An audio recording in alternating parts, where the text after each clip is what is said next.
In just a little bit, we're going to have Lavetti Vegas on the show, and it's going to be a fun show and get to know him a little bit. And he's out of the Omaha, Nebraska area, so I'm sure he liked that the Hawkeyes got beat the other day, and the Iowa Hawkeyes team. Don't know if you all watched that, but I'm here in Iowa, so it was a lot of fun to watch a game, but it was terrible to watch for the Iowa fans because they lost, and it was pretty bad. I guess just use the same Zoom link. I don't know what he's waiting for, but anyway. How embarrassing. The view count that's going on lives tonight on embarrassing. It's just embarrassing, to come on here and do this. But I'm recording the show tonight. We'll put it up at the website, and then, of course, it'll go to all kinds of platforms, LinkedIn, Tumblr, some cuts into Twitter, RoxyTube, Rumble, and BitChute, bunch of others out there. But so the segment will go up and be distributed for several months to come. So that is kind of what the media company's about. We're a producer of media that kind of stays out there in the public, and I'm I'm a radio. Music guy. I have a bunch of music out there of my own music. JoeCharterMusic.com, and then Joe Charter Music if you Google that on for iTunes or anything else like that. That'll be good. So here comes Lavetti, and there's my man. Hey, what up? How you doing, buddy? I'm good, man. Good. Hey, so welcome to the show, and welcome to InfoWin New News. And Bullshot Comedy is a page that I've developed, recently that will, encompass comedians, entertainment, people that are doing that kind of thing. And Gotcha. you know what I do at all? Lavetti, do you know kind of a little bit about who I am or at all? No, I just messaged through the message that you had sent me, Right. And just went from there. Right. So I'm basically just a producer of music and media, and so I'm just here to do a good show with you. And this is your show, and if I appreciate you taking the time to come on this media platform of mine. And we promoted your I have your links and everything in the description, and let's talk about comedy. Let's talk about let's talk about what's going on in comedy. Kind of give us the latest and greatest that you're kind of experiencing out there in comedy. What's going on? Not too much, man. Like I said, we had previously talked. I just did a show in Plattsmouth, Nebraska. I hosted, open/hosted. It's pretty good, man. Right now I'm in development with a stage play here. So I got one more show, and then I'll be focused on that for the next few months until mid-February. And then I'll get back back to shows after that. But I'll be focused on the stage play here for the next months. What was the funniest part of last night's show? Just the crowd interaction, man. Just the crowd being into it. Like, I like interacting with the crowd, I like doing crowd work. So for the crowd to be into it and actually be cool with the crowd work, that's actually cool. Because sometimes you get crowds and they're not, you know what I mean? They're not really, they can either be into it or not be into it. It just depends on what type of crowd it is. But when you got the crowd rolling, which was actually pretty fun. Did you have like a memorable moment at all last night? I mean, it's every show you got some type of memorable moment. But really, just I mean, real honestly, just interacting with the crowd. Uh, I mean, it was some things. You know, just like I said, I played around with a couple, and they said they weren't in a relationship. They were just having fun, and they've been doing it for 3 years. So I sort of just got on them a little bit and riffed on them. About being 3 years into a relationship and still not married or something. No, they wasn't in a relationship. They just messing around for Oh, 3 years. okay, gotcha. So it was actually pretty funny. The dude was pretty funny. So cool. Yeah. Yeah. So, and then what got you into comedy, and then how do you what's going on? Why did you get involved in comedy and show business, so to speak? I got involved in comedy. I was trying to help a friend out a while back, like 2014. Because they had a competition up here at the Omaha FunnyBone. And I tried to get him into it, and I ended up doing it because he didn't do it. He just wasn't very good at communication. And then I ended up doing it just sort of to play around. And I really didn't take comedy seriously. So 2019, I had he wasn't a friend at the time. I was actually at a rap show, and he asked me to be on this. He said he saw me at the Funny Bone, and then he asked me to be on the show. And I told him, I was like, hey man, I was just trying stuff out. Like I wasn't really into comedy like that. I do music, and he asked me to be on the show, whatever. So I did it, and then after I did it, I just kept going from there, man. And everything's been smooth sailing for the most part, man. It has its ups and downs, and it's like as everything does. But if you just stay consistent, just keep doing it. You know what I mean? It's just a whole different world. So, I've been in it ever since, man. And ain't really stopped. It's not easy. It's like music. I mean, it's like being a musician like myself. We're constantly, promoting ourselves, putting new material together, preparing for a show, preparing for, to finish a recording from my aspect of it. I'm a recording artist. Yeah. But it's like so it's a lot of work, isn't it? I mean, but it's a lot of work. It's a lot of work.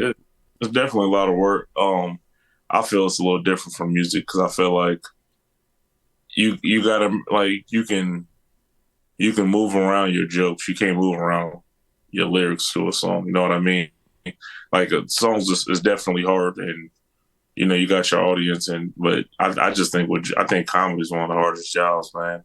Right. You don't know because you're a musician too, so talk about the comparison. Keep talking about that. No, I don't do music. Oh, I thought you said earlier. You said something about being a musician. Yeah, well, that's what I at the time. That's what you wanted to be. That was your dream. That was. yeah. At the time, I was doing rap and I was producing. Okay. And, okay. Yeah. At the time, no, I don't do music. I haven't done music in like 5-6 years now. Right. So. But it's definitely two different elements, but they're both hard to do. Yeah, I did a little rapping in a song called "See You on the Mountain." I finished it up today, or at least it's 98%, I would say. Yeah. And then I have to go back and tweak a couple spots on timing. But yeah, so you can move words around in music. You can definitely do that. It's just you can't, and you can even do it on the fly. I mean, I've seen people just be able to rap whatever they want to rap, or talk about in a song, and just pick up a guitar, so to speak, and just start singing, and it sounds like a regular song. They're just like thinking of all these lyrics, and so anyway, so you can switch them around, and stuff, but it's still a craft, it's a craft, this whole thing with writing. And so do you spend time writing? Do you have a bunch of paper laying around that? I try to do. I haven't did in a while. I used to love to do voice memos, but then it's just hard to go back with them. But yeah, I do a lot of writing, but it's a lot of stuff on my phone. Yeah, I write out, what type of sets I'm gonna do that night and what order, and then how much crowd work I might do that night, and I just go from there. You know what I mean? Like just so many papers.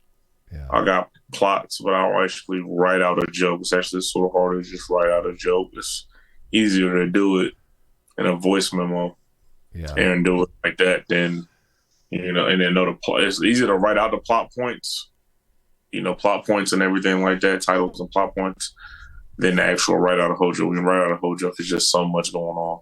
If you just say it, it's a lot easier to get installed in your head. Yeah. So that's how I do it. Yeah, because writing out a whole joke, I mean, that would be, it's like, okay, I guess the first thing, it's kind of like writing a scene script, maybe. Maybe. like a movie, it's like, it's just a script of the movie. And then, but anyway, trying to remember jokes, I always complain of myself because I'm not very witty when it comes to jokes. But sometimes I surprise, people and myself, but I don't think I'm very much of a witty guy. Do you feel like you're really witty, on your toes? Yeah, I mean, I'm always on my toes, man. Always, like when it comes to stuff, you sort of got to be, you know what I mean, with comedy. Yeah. Because you never know what's going to happen. So you got to be on it, man. Yeah. And then do you do any, what kind of jokes do you like? What's your favorite kind of, is it more playing on the crowd, pretty much is what you were saying earlier? Yeah, personally, I'm a crowd worker, man. So I'll work the crowd. I'll talk to the crowd. I'll probably stop my set. And if I see somebody not laughing or something or looking weird or whatever, and I'll start talking to the crowd or that person like it's just me and them. Yeah. I don't really have a favorite set right now because I'm just trying to get better. So nothing really is like my favorite joke or outside the box. Yeah. Like damn, I just really really love this joke because I feel like my writing can get better as anything in life. You know what I mean? But crowd working is probably my favorite thing to do. Yeah. Yeah. So, and that's kind of reminiscent of show business, really. You kind of just get to, you really get to know the crowd, or you figure out how to play the crowd, so to speak. Yeah, absolutely. And that's probably a big part of it. Now, did other comedians teach you that? No. I mean, if you're talking about like local, no, I've never had like a writing session with some local comedians or anything like that. Yeah, I didn't know if you collaborated with other comedians. I mean, I do other shows with comedians.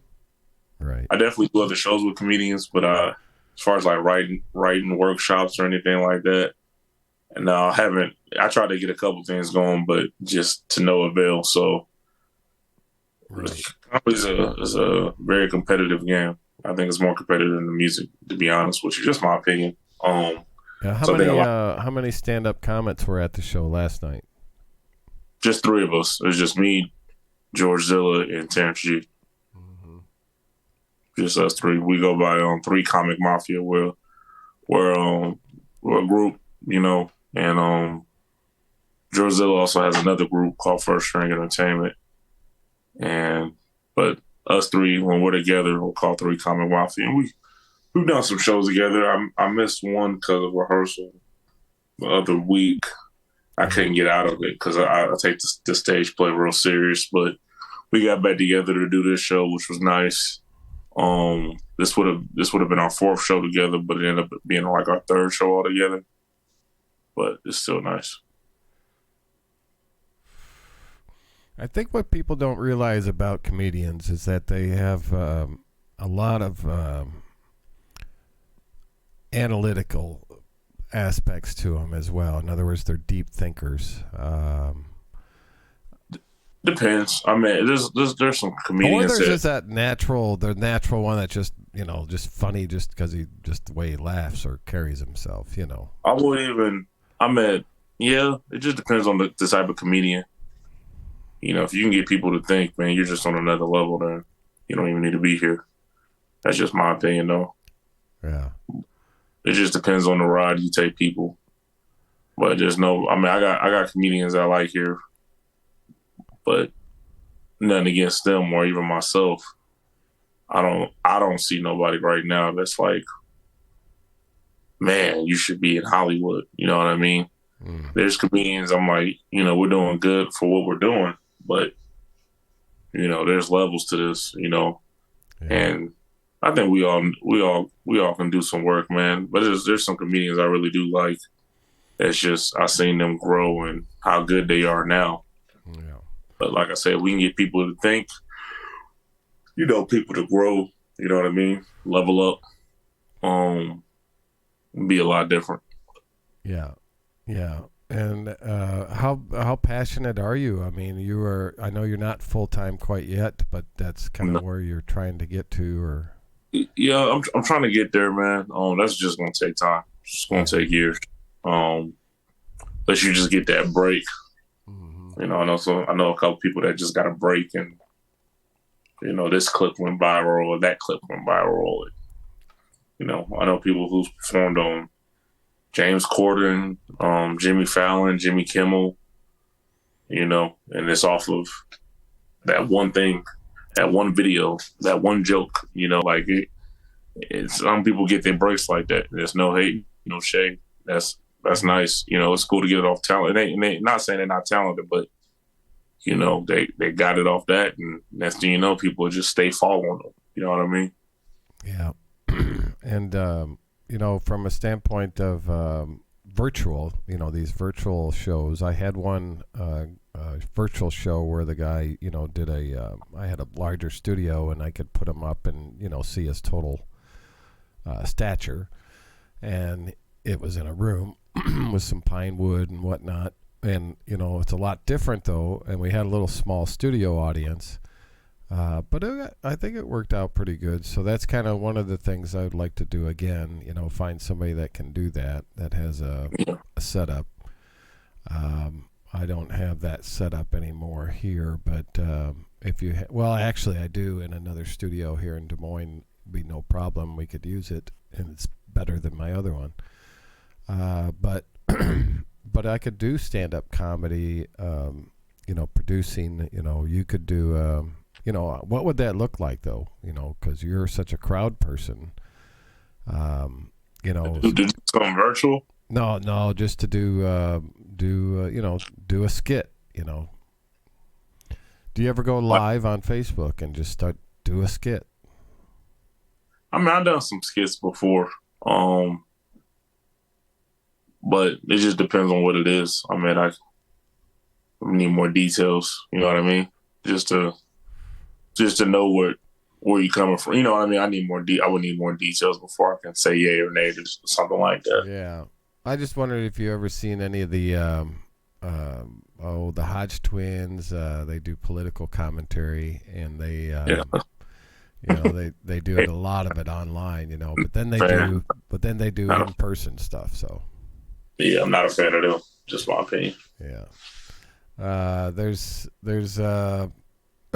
so many other, you know, aspects to comedy that, you know, who was your favorite comedian back in the day? Back in the day, I mean, I'm not too old, man. So to say back in the day, what you mean, like how far are we going look back? At me, I got gray hair. I'm old. Yeah. I'd say, I mean, just who's your favorite comedian lately? Period. Yeah. Lately, he's not really. I mean, he's a comedian, more of a comedic actor. And the only reason I pay attention to him, he's not really he's not. I think he's more hood known than he is anything. But like DC Young, I've been watching him because he does a lot of crowd work, and I was trying to just sort of see because I do crowd work, so I sort of like follow somebody like similar to what I do. You know what I mean? Before he passed away, Patrice O'Neal was somebody nice to look at. As far as somebody who just had it, you know what I mean. Deion Cole's not too bad. I just watched his new special; it's pretty good. So it's a couple various comedians that I watch. Yeah. But it's just I try to look at people that's doing the same thing I'm doing. Yeah. It's much similar. How was the venue? Was the venue pretty full last night? A Friday night, of course. It was Thanksgiving weekend. It was yesterday. It was Saturday. Oh, yesterday. Yeah. Saturday. Yeah. No, it had a good amount of people in there, but it wasn't packed. But it was still a good amount of people. I don't care if it's 10 people or 100 people. Yeah. I'm a thing, man. Well, I was just wondering that, if it's changed, since all this, stuff with the COVID stuff. It just again, it just depends on the venue. It just depends on the promotion, how they do.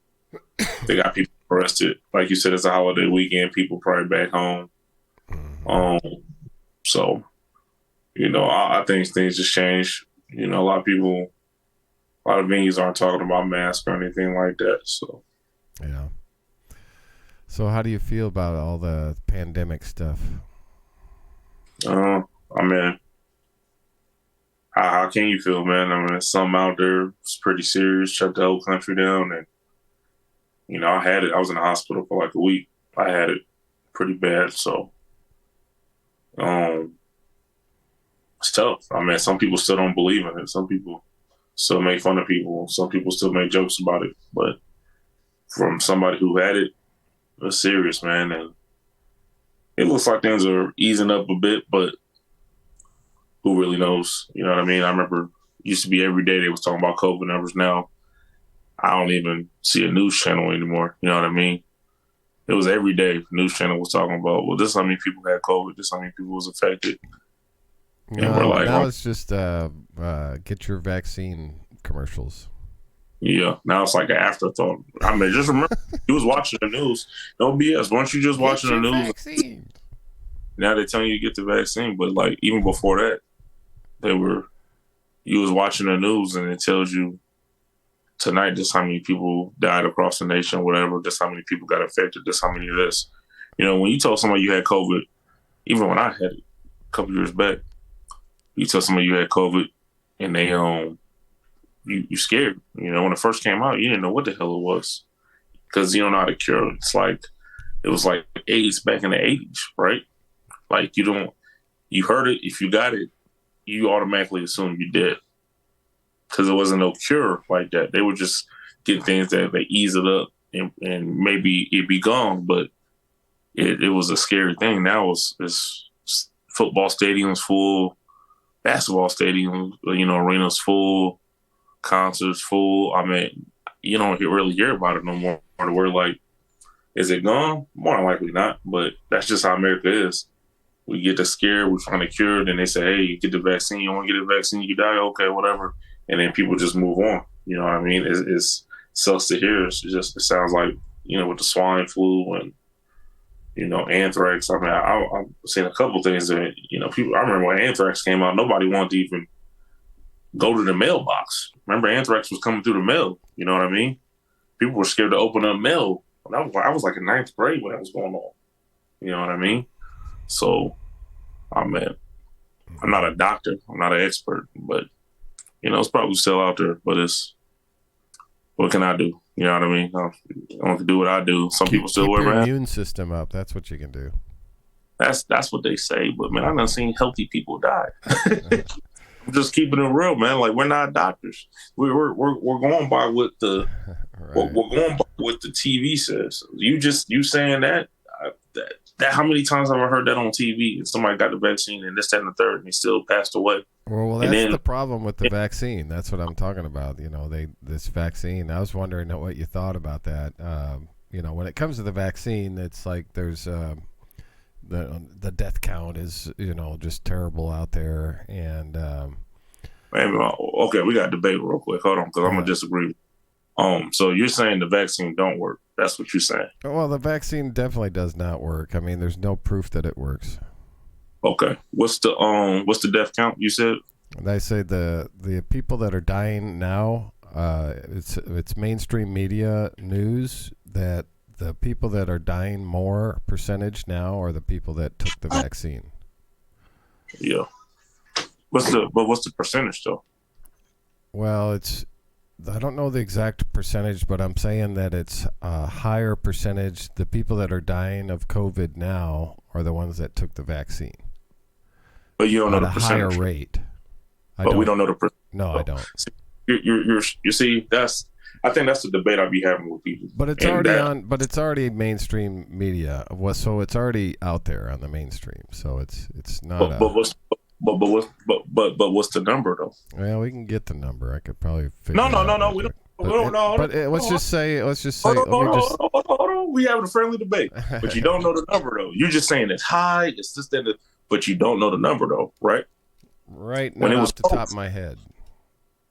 But because it wasn't on my agenda to talk about this. No, but that doesn't matter. It doesn't matter if it wasn't on your agenda to talk about. You're talking about it, and that's what I think the problem with the media is. See, you're talking about something. You're saying it's high. People are dying. Right. Okay, stop. Then I'm like, hey, well, what's the number? I don't know. I just know it's high. Come on, man. That's like going to a grocery store and saying, man, the price for bananas is going up. They're so high to get bananas from the grocery store. Well, how much is bananas now? I don't know. I just know they're high. That don't make sense, does it? Yes, it does. Because basically, because see, but the stat. No, I'm just saying the stats are out there. But everything's out there. Everything's out there. That doesn't. But anyway, what's the argument exactly? Because the argument exactly. Hold on. It's not an argument. It's a debate. It's a friendly debate. But it's what you just did though. That's what a lot of people in media do, and a lot of people that just watch the news do. They just say, "Hey, there's a high number of all these people dying," and it's like, okay, so what's the number? I don't know. I just know it's high. That doesn't even make sense. That makes no sense. Right. So we're saying the vaccine don't work. See, this is what's wrong with America. It's always 50-50. This was wrong with America. There's a lot wrong with America if you want to go into that. There's a whole lot wrong with America. About a whole lot. We're not talking about a whole lot. We're talking about this right. This right here is what's wrong with America. Is because we see things on the news. So you just say, hey, just get your immune system up. That's what you just told me, right? And I'm like, well, damn, man, I know a completely healthy dude that was healthier than me, and he died. But then it's like, well, if I got my immune system, then there was, people say, well, if you got underlying conditions, it's going to be worse for you, which it was for me. But I got diabetes, and I didn't pass away. But the dude that was healthy, I knew that his immune system was great, fantastic, and he passed away. So we can't sit here, neither one of us are doctors. You know what I mean? And we're not doctors, we're not experts. I'm a comedian, you in entertainment, I'm in entertainment, whatever. But we can't sit here. I really hate this debate because it just feels like if we don't, it's like, okay, do something about it. Oh man, there's COVID, do something about it. Right. Well, let's take two scenarios. One scenario is the death count is less than the vaccinated. So you could say that the vaccine is working, but who says people are dying off of the vaccine though? That's who says, hey, this person died because they got the vaccine. Well, I mean, there's tons of people out there. I mean, what we could do sometime is, since you don't study, that's all I'm saying, because it's easy to find that information. Nobody said I didn't study. Hold on, man. No, that's the way I'll come back at somebody like that, because I'm like, look, I said it's everywhere out there. The data's out there everywhere. Hold on, buddy.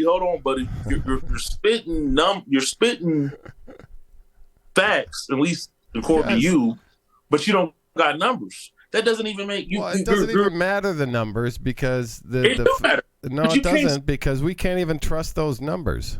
Okay, I mean, this government. Hold on, you just contradicted yourself there. Well, right? You can't trust anything out there. Is my point. No. You can't trust any of the numbers. You can't trust anything. No.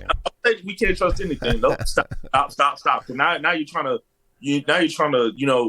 bury what you just said, and you just contradicted yourself. So you know what you just said, right? So first you just said what? There's people out there that are doing the statistical studies out there. WorldDoctorsAlliance.com. If you want to look there, you could do that. But I'm saying there's all kinds of data out there for people to look at. We know that there's been people that have been paralyzed by the vaccine. We know that there's been people with Ball's palsy or palsy. Ball's palsy. We know that for a fact. The reason is I know that is because I've seen the people that have come on and done their, if you want to call it it's really a shame that I would have to say that they would have to be whistleblowers, but I guess anything that people want to try and get out there in terms of truth now, we become whistleblowers, and then we're going to be anti-vaxxed. We're going to be terrorists, basically, on the American soil if we don't agree with the vaccine. So this. I don't really think. I don't think that who's vaxxed and who's not vaxxed. I don't even think nobody cares about that anymore. I haven't heard nobody say, "Oh, you're not vaxxed. Oh, you can't be in here." You know what I mean? You can go to airports now. You can go to casinos. You can do whether you vaccinated or not. I don't think that's so far your business corporations, can't. They haven't done anything like that, and there's no backing on the legislative bodies to get something like that done. Yeah. But it could be, but they're working on different things in the legislation when it comes to this whole vaccine program. And so the vaccine program has become it's a program of making a lot of money. And so they did. And then there is the adverse effects. So if you know that on the VAERS, just to say, you can do your own research. This is what I tell people. I've already done it, and I don't. It's like when people if they ask me for the stats and stuff, I'll just tell them just find it yourself. I already know it's out there. You can tell people. There's several places to find it. You can. But that wasn't the conversation though. That wasn't the conversation. The conversation wasn't where can I find these facts? That wasn't the conversation. The conversation started because you said something was high, so I just said, "Hey, what's the number?" It's like Understood. Understood. But anyway, we do know this, from the mainstream news and what the data is coming or what the information is coming. We do know that there are adverse effects that are there. And there's a percentage. We just don't know. It's really difficult to know exactly what that is. But that's anything, though. Somebody's gonna have a bad effect off of anything. It's gonna if we didn't have a vaccine, then what was the solution? Well, that's the solution is definitely not sticking yourself with more toxic chemicals. And that's not the solution to fixing the world's issues with viruses. We are walking viruses basically, and so to run around like being scared about viruses for the rest of our lives would be ridiculous. It would be, but this was something that was way different than anything we've ever encountered. That you've been alive, I've been alive. Anybody who's living right now never experienced anything like this. Even if he was 100 years old, you haven't experienced anything like this.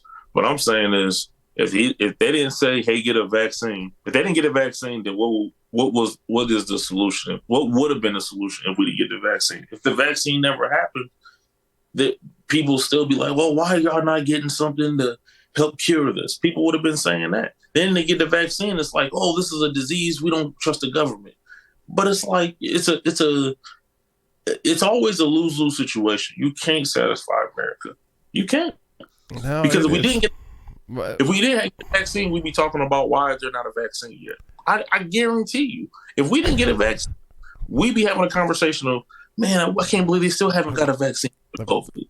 That's what we be. Probably right, but it's just I'm discombobulated with all attitudes in this country. I can't keep up with the what I would consider to be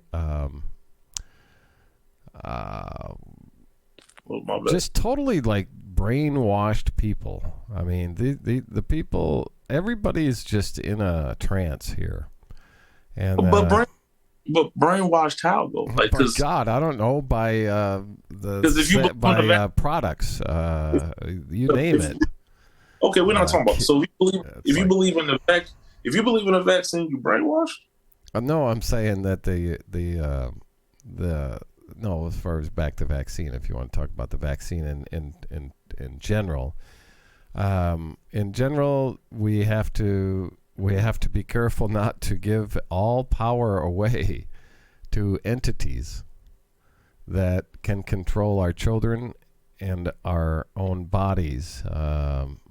It's not something that is has a good ending.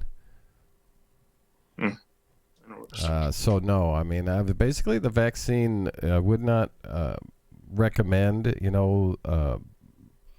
any substance being put in our bodies that is not supposed to be there. Yeah. But that's just me, and but I don't know how to fix, the issues out there. I think there's a ton of issues. Now I could go on about whether I think, our country, I think everybody in this country should be like rich by now. Like there wouldn't be any poverty in this country, according to the amount of money that we've taken in. And how people are still suffering is beyond me. And it's only gotten worse here lately. Mm-hmm. And yet people still want to go and vote. And it's been 200 years of folly. I mean, just 200 years of salesmanship. And we let it go. The corporations basically are eating us alive, Yeah. So I go down this line of not giving away, the house. I mean, it's like if we continue to let them tell us that there's some virus out there that's just going to kill us, Mm-hmm. I just don't think that that's a good ending for anybody or anything when it comes down to it. But that's just my opinion. I mean, so that's the way I look at it. Cool. Right or wrong, I know there's people that have not taken the vaccine and are just fine, and then others that have taken the vaccine that aren't just fine. And I know more of those types of people just in my walkings, in life. So, well, anyway, that may have concluded our interview with Lavetti Vegas.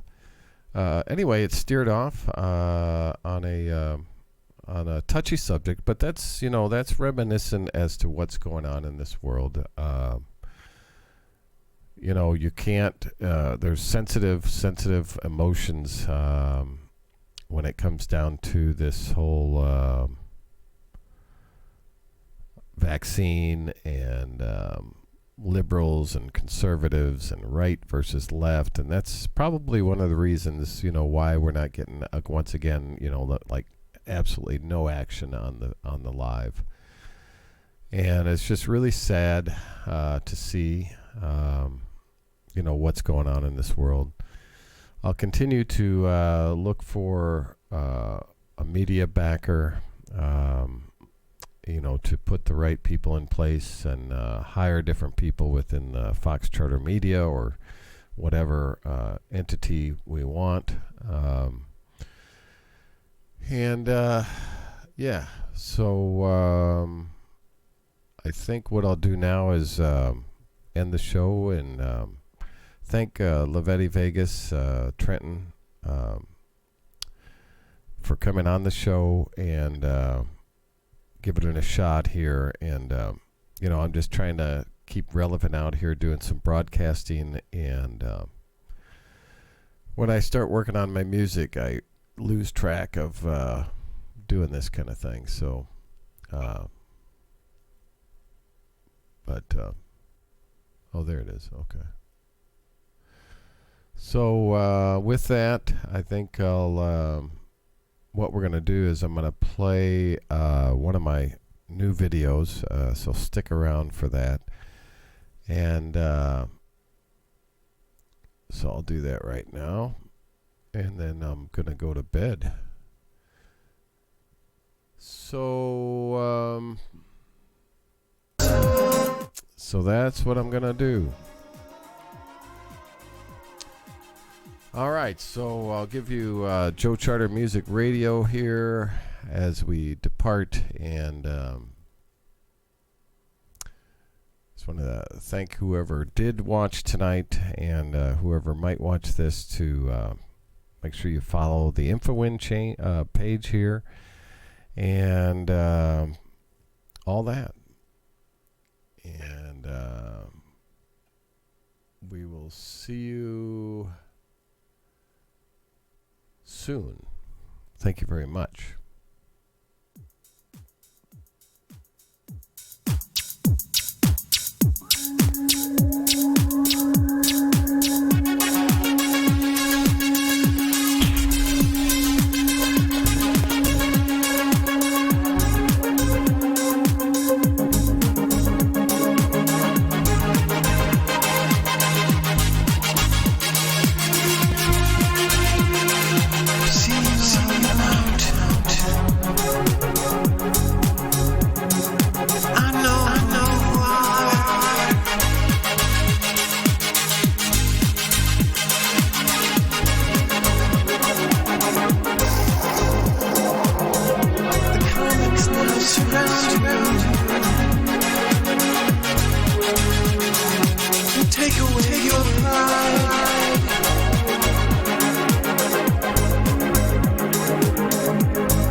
future.